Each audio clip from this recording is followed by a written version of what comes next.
আজকে আমি constitution development পড়াচ্ছি। এখান থেকে কিছুটা শর্ট কোশ্চেন আমি করিয়ে দিচ্ছি।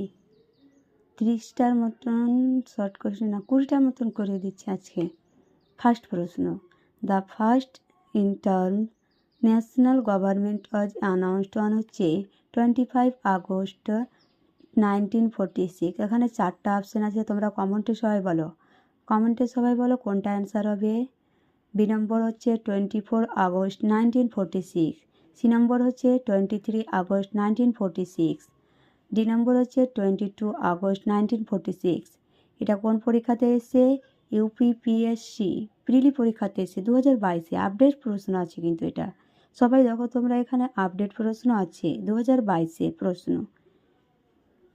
এখানে অপশন হবে অপশন এ 25 আগস্ট 1946। তারপর 2 নম্বর প্রশ্ন হচ্ছে which act established Rajya Sabha.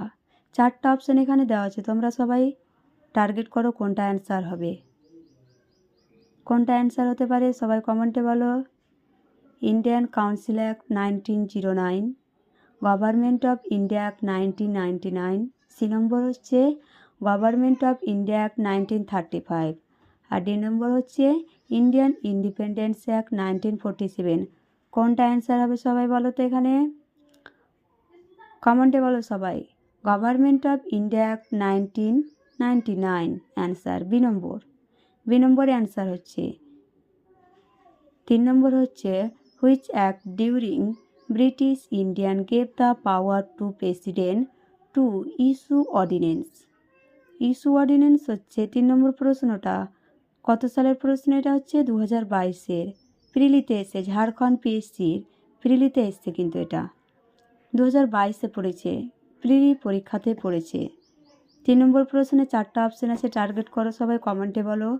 Government of India act 1999, B নম্বর হচ্ছে government of India act 1909, C নম্বর হচ্ছে government of India act 1935, D নম্বর হচ্ছে গভর্নমেন্ট অফ ইন্ডিয়া অ্যাক্ট 1947। কোনটা অপশান সবাই কমেন্টে বলো, সবাই টার্গেট করো কোনটা অপশান হবে, সবাই বলো কোনটা হবে। আচ্ছা আমি বলে দিচ্ছি, সি নম্বর অ্যান্সার, সি 3-এর C, government of India act 1935। 4 নম্বর হচ্ছে from here is the single system of court adopted in the constitution of Indian. এখানেও 4টা অপশন দেওয়া আছে,